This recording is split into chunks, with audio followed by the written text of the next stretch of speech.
यांचा संसार चालू असताना दुर्दैवानं अपघात घडला आणि तो कोणता असेल तर हिच्या हातून एका नागसर्पाचा शेवट झाला. हिच्या हातून? हो. आणि त्याच वेळी त्या नागसर्पानं तुम्हा दोघांनाही शाप दिला. या जन्मी तुम्ही माणूस म्हणून जन्माला आलात आणि त्या माणसाने माझा शेवट केला म्हणून पुढचा जन्म तुम्हाला प्राप्त होईल तो राक्षस होण्याने नाग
असताना अशी या मृत्यू झाला तो कसा?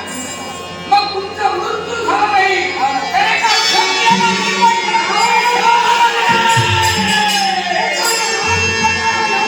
या ब्रह्मपुत्राचा संहार केला.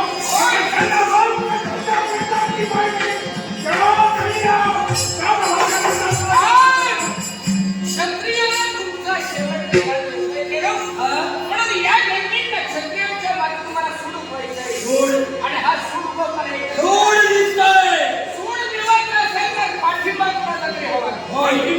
शक्ती आपल्या मागे हाताला हवी. म्हणजे या शक्तीला जोड युक्तीची हवी आहे. आणि अशी युक्ती मी तुम्हाला सांगणार आहे कारण मृत्यूलोकाच्या ठिकाणी वैनगंगा आणि महिष्मती नदीच्या तळावर संगमावर असणारं ते राज्य आणि ते राज्य म्हणजे कनकवती. या कनकवतीचा राजगड्डा राजा शरद हा गेली 12 वर्ष तपश्चर्या करतोय लिंगाची पूजा करतोय. शरपती राजगड्डा कनकवतीचा त्या शरपतीनं ती लिंगाची स्थापना केली. ते लिंग जर का तुम्ही अस्तित्वात केला तर नक्कीच तुम्हाला विजय प्राप्त होईल.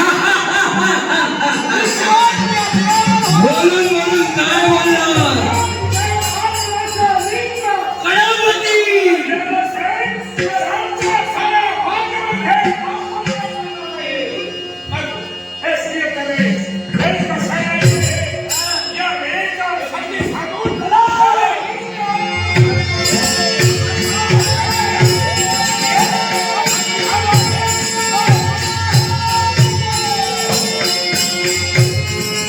एका बाजूला आनंद होतोय दुसऱ्या बाजूला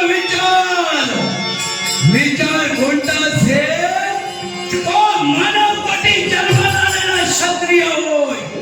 ज्या क्षत्रियामुळे